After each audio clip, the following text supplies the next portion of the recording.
In 1966, I was working for the U.S. Department of Public Health here in San Francisco. One day I was talking with some fellow workers, and somebody mentioned the Tuskegee study. And I asked about it, and he said, well, yes, he had heard of a man in the South, a black man who had been insane and gone into his private physician and been treated for syphilis.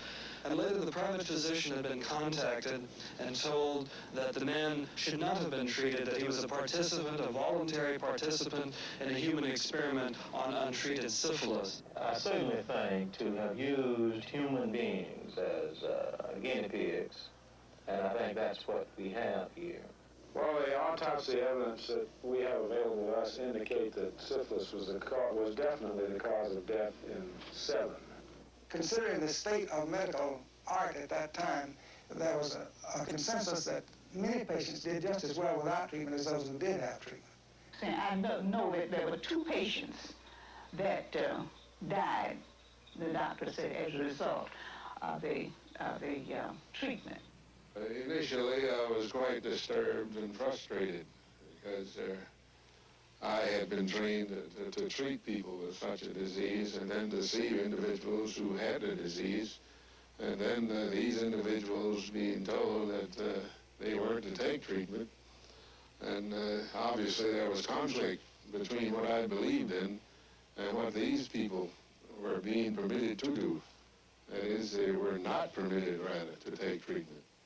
And they certainly were never advised to take treatment by the Public Health Service conducting that study. A Washington Post headline said, "Miss Evers misses the mark on Tuskegee tragedy." In my opinion, that was an understatement of what an HBO film did to the story of the Tuskegee Syphilis Experiment, said the Washington Post. The program, quote, turned out to be a heinous government experiment in which hundreds of black men with syphilis went untreated for 40 years, end of quote. While the government lied to the men and pretended to heal them, they suffered blindness, deafness, deterioration of bones and the nervous system, insanity, heart disease, and ultimately death. But HBO turned this egregious tragedy into a black love story for Black History Month, in my opinion. HBO's depiction created a protagonist and co-conspirator of the experiment whose biggest problem was her love affair. I wondered when I watched it what the reaction would have been had HBO told the story of the Holocaust from the vantage point of Hitler and Ava Braun finding happiness. 65 years after the conspiracy started in 1932, a president of the United States would tell 5 living survivors of one of America's most disgraceful human experiments, quote, "I'm sorry." President Clinton would admit that the United States government, quote, did something that was wrong, deeply, profoundly, morally wrong, end quote. I know the facts firsthand. I investigated this story when the conspiracy was first exposed in 1972. What I'm going to offer you on this edition is the truth, some of which comes from the lips of Nurse Eunice Rivers, the heroine of the fictional HBO movie. Listen carefully to her own words, her own version of whether what she and other conspirators did was wrong. A footnote to this sordid drama.